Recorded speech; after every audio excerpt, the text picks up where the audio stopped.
नमस्कार सर्वांना, Rupali delicious kitchen मध्ये आपलं स्वागत आहे। आज आपण बहुगुणी असे गुणधर्म असलेले म्हणजे कोणाचे हाडं दुखत असतील किंवा कोणाला हातापायांना मुंग्या येत असतील तर अशा ह्या हिवाळ्यामध्ये आपण एकदम छान पद्धतीचे मेथी आणि डिंकाचे लाडू बघणार आहोत। रेसिपी एकदम अशी छान सुटसुटीत सांगितलेली आहे, त्यामुळे व्हिडिओ स्किप न करता संपूर्ण बघा रेसिपी समजून घेण्यासाठी। तर आणि रेसिपी नक्कीच आवडेल, त्यामुळे लाईक करा, भरपूर जास्तीत जास्त अशी शेअर करा आणि चॅनलवर नवीन असाल तर चॅनलला सबस्क्राइब करा। तर मग जास्त वेळ न घालवता आपण साहित्य बघूया आणि रेसिपीला सुरुवात करूया। आपण बाकीचं साहित्य पण बघणार आहे, पण इथं सर्वात आधी तुम्हाला सांगते, इथं आमच्या साईडला गहू पण टाकतात, खारीक खोबऱ्याचे म्हणा किंवा मेथीचे। तर इथं मी अर्धा किलोचं प्रमाण घेणार आहे खारीक खोबऱ्याचं। तर अर्धा किलो खारीक खोबऱ्याला इथं मी अर्धा किलो गहू घेतले। तर सर्वात आधी आपल्याला हे भाजून घ्यायचे। तर सर्वच गहू मी इथं टाकते कढईमध्ये, छान निवडून घ्यायचे। कढई गरम होते तोपर्यंत आपण गॅस फुल ठेवायचा आहे आणि नंतर कमी करायचा आहे गॅस कढई गरम झाल्याच्या नंतर। आणि गव्हामुळे एकदम आणखीन जास्त पौष्टिक तयार होतात लाडू। तुम्ही लहानपणी सुकडी खाल्ली असेल अंगणवाडीमध्ये तर त्यासारखे खूप छान लागतात, सुकडीपेक्षा पण भारी लागतात। गहू हलकेसे गरम व्हायला लागले की गॅस मीडियम करायचा आहे आणि आता आपल्याला मीडियम गॅसवरती हे गहू भाजून घ्यायचे। छान लाल रंगावरती भाजायचे आपल्याला। हे खूप जास्त काही वेळ लागत नाही, अगदी 4 ते 5 मिनिट लागतात फक्त। हे बघू शकता, आवाज येत असेल तुम्हाला। हे बघा गहू असे छान फुटायला लागले, लाया फुटल्यासारखे। गॅस मीडियमच ठेवायचा, मीडियम गॅसवरती छान आपल्याला लाल रंगावरती गहू भाजून घ्यायचे। जेवढे छान गहू भाजाल तेवढे छान लाडू होतात हे। अजून 2 ते 3 मिनिट मी भाजून घेते। तर आपले गहू भाजून झाले, बघू शकता एकदम असे छान लाल रंगावरती आले। आता काढून घ्यायचे आहेत आपल्याला हे। गॅस बंद करते। इथं एक भांड घेतलंय, त्यावरती असा कपडा घ्यायचा आहे, म्हणजे गरम गहू जर याच्यावरती टाकले तर खालनं असं ओलसर होणार नाही, गहू असे खालच्या साईडने वाफ धरणार नाही आणि ओलसरपणा येणार नाही त्यासाठी।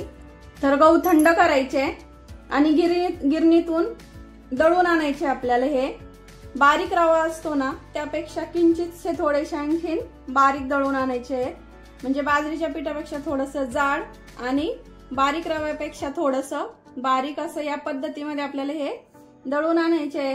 पूर्ण थंड करायचे आणि मगच दळून आणायचे आपल्याला। तर आता बाकीचं साहित्य बघूया आपण। तर गहू इथं पूर्ण थंड झाले, आपल्याला आता यामध्ये मेथी टाकायची आहे आणि गिरणीतून मी तुम्हाला सांगितल्याप्रमाणे दळून आणायचे। हे मिक्सच दळून आणायचं आहे आणि मेथी तर मी कच्चीच घेतली आहे, भाजायची काहीच गरज नाहीये।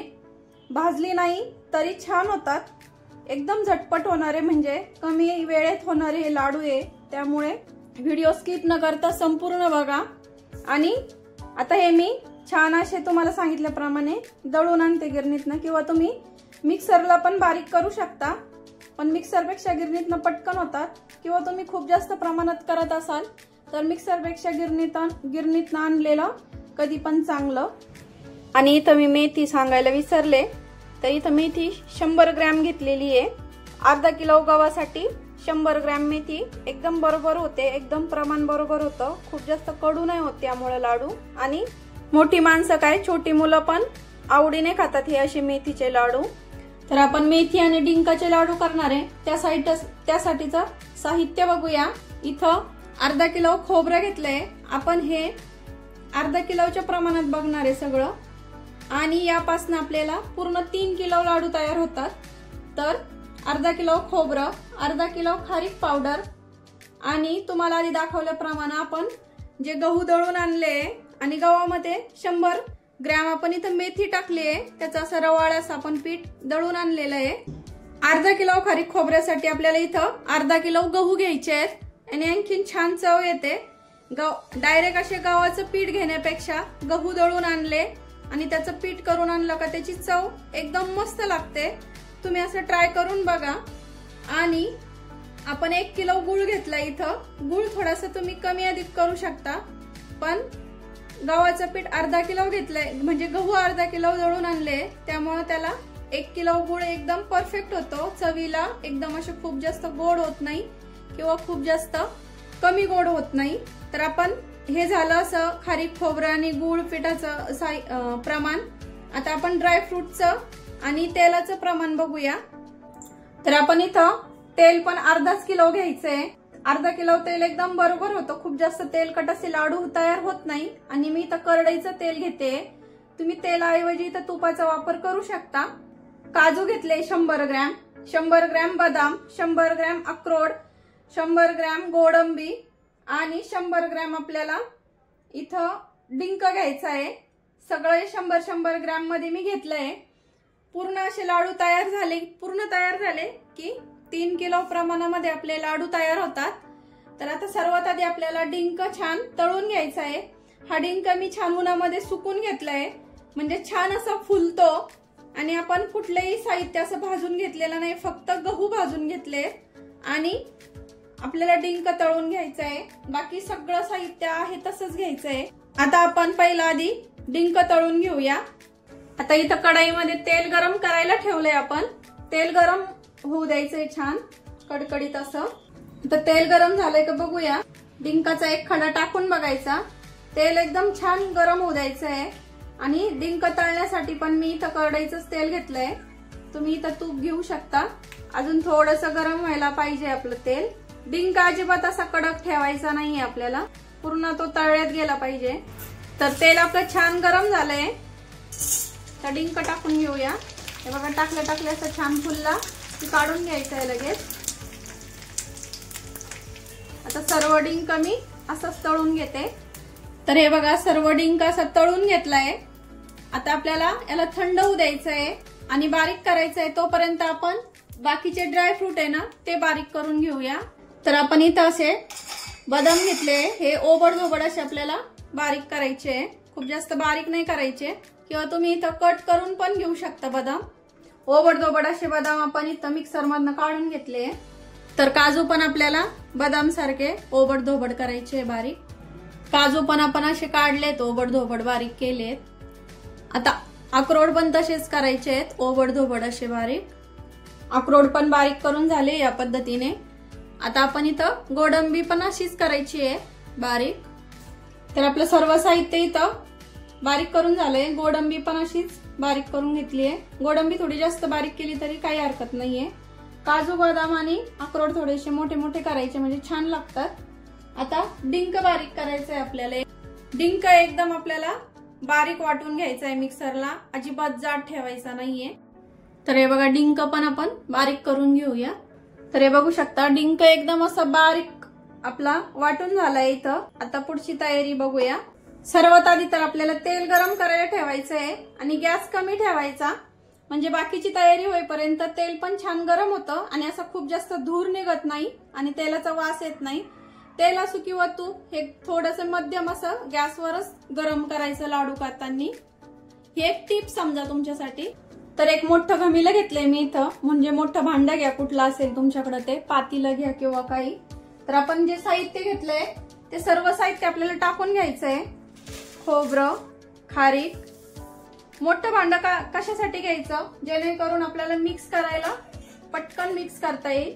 गहू आपण भाजून घेतलेलं पीठ, सगळे असे ड्रायफ्रूट बारीक करून घेतलेले हे पण टाकायचे आत्ताच। आणि आपण कुठलेही ड्रायफ्रूट भाजून घ्यायचे नाहीयेत, न भाजताच आपल्याला इथं ड्रायफ्रूट वापरायचे आहेत सगळे। आणि बारीक गुळ असा कट करून घ्यायचा आहे, कारण आपण पाक वगैरे काही करणार नाहीये। पाक करायची गरज नाहीये, असे पण खूप छान लागतात। बिना पाकाचेच करणारे आपण लाडू आज। तर 1 किलो पूर्ण गुळ घेते मी आणि बारीक करून घेतलेला जो डिंक आहे तो पण आपल्याला इथं पूर्ण टाकून घ्यायचा आहे। तर हे बघू शकता एकदम असा बारीक फाईन आपला डिंक बारीक झालेला आहे।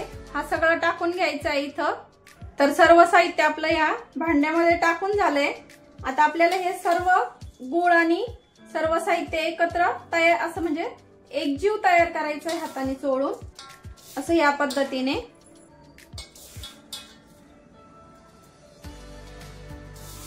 आता सर्व मी असं एकजीव करून घेते।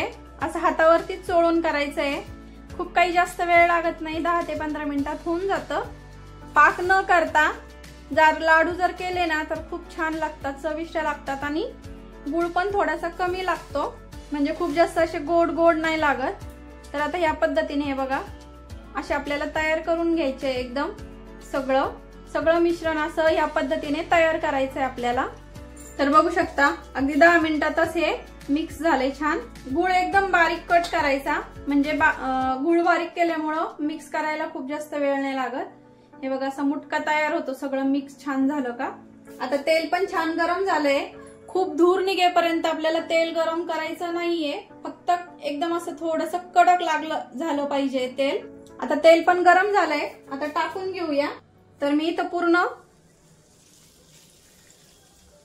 अर्धा किलो नाही टाकते, स्टार्टिंगला थोडंसं ठेवते, एवढं उरवलंय मी 50-1 ग्रॅम।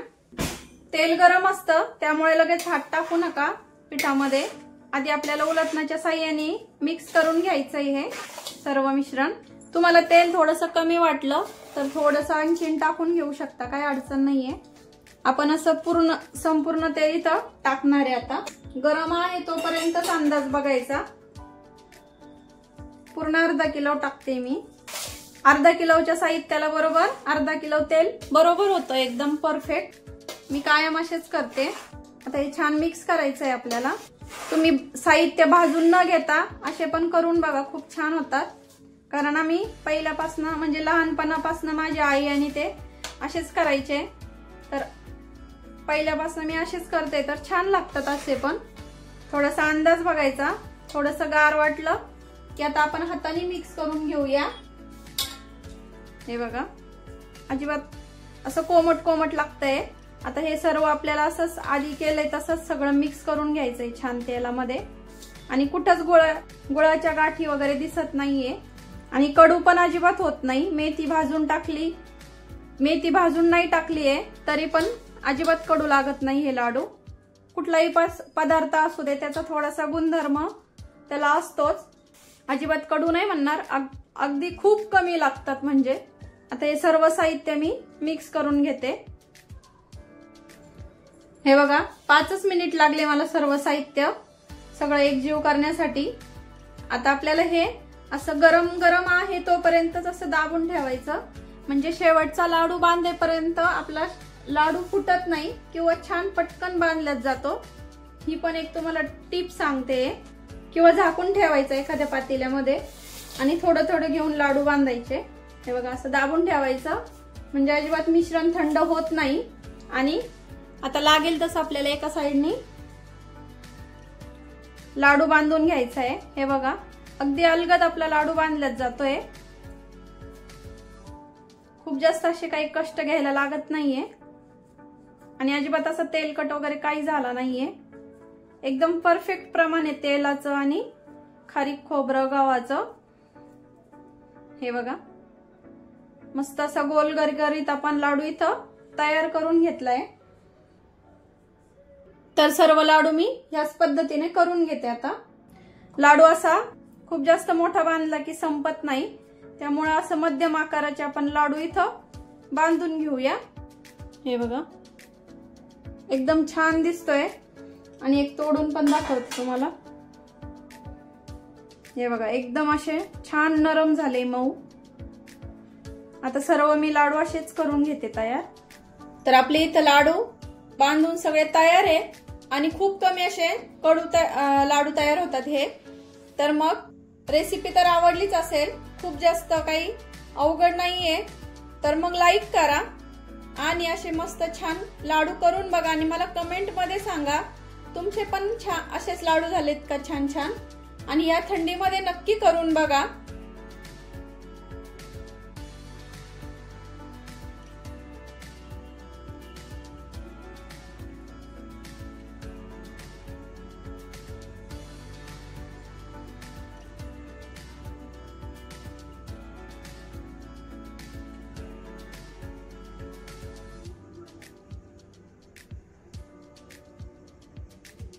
रेसिपी आवडलीच असेल त्यामुळे लाईक शेअर सबस्क्राईब करायला विसरू नका, आणि ह्या हिवाळ्यामध्ये असे बहुगुणी गुणधर्म असलेले असे मेथी, डिंक आणि खारी खोबऱ्याचे लाडू नक्की करून बघा आणि रेसिपी नक्की ट्राय करा, कारण घरचं जेवण हे खरंच स्वादिष्ट असतं।